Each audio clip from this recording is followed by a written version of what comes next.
Bafundi, sisekwisahluko sesithathu kwincwadi ethi Thozi Ndingo Wakho Ndithande ngokubhalwa nguNomazwi. Sisaqhubekeka ke bantwana bam.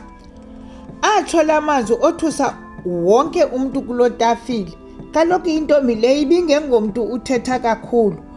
Ngako oko wayekuthetha kwakungahambelani tu nokuba nguye. Nalapha ekhaya ukho utishara, nangona abazali babengazange bammeme, kodwa kuyacaca ukuba uThozama yena ummemile.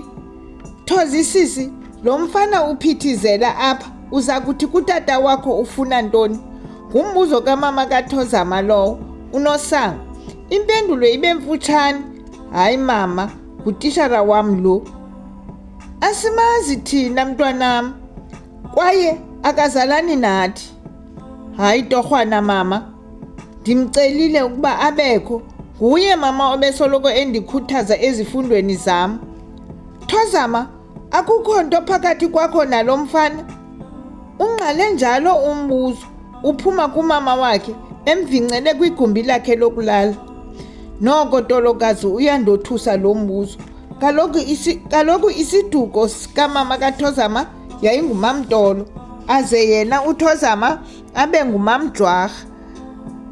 Siyalubona olukhanyo lukhoyo mntwanam, thina sisahamba mva. Nina bantwana beli xesha ningamthengisa umntu encumile, ecinga ukuba kuyancokolwa. Bathethe njalo umntu nentombi yakhe, de kwabe kuyiwa kuhlaliwa etafileni, kuxholiwe apho ngefolokhwe, umntu ebeziphakela.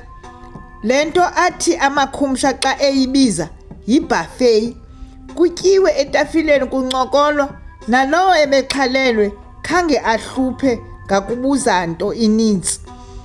Notishara uzazisile kubazali nenxaxheba ayenzileyo kwintombi leyo.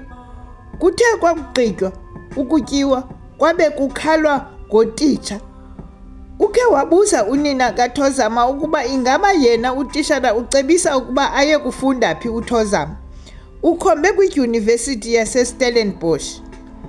Yintoni oyiqaphela yomlesi kwizenzo zaba babini?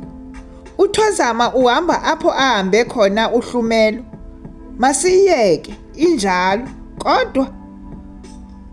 kodwa kuye kwachithakalwa nendawo iStellenbosch wayifunelwa kwanguHlumelo. Kwabalula ukungena apho kuba iziphumo zazingancumisi nje, kodwa zazisemagqabini, zivula onke amathuba phambi komninizo uThozama. Akukho apho wayenokungathathwa khona. Abafundi bafanele ukuba bayiqaphele loo nto yokuba xa iziphumo zizihle zikwenza uthathwe nokuba kukwesiphi na isikolo okanye iyunivesithi, kwaye unelungelo lokuthatha nokuba leliphi na ikhondo. Masiphele apho ke bafundi, ngoba siphela apho isiqendu sethu sesithathu. Siza kubonana ngexa elizayo. Kamnandi.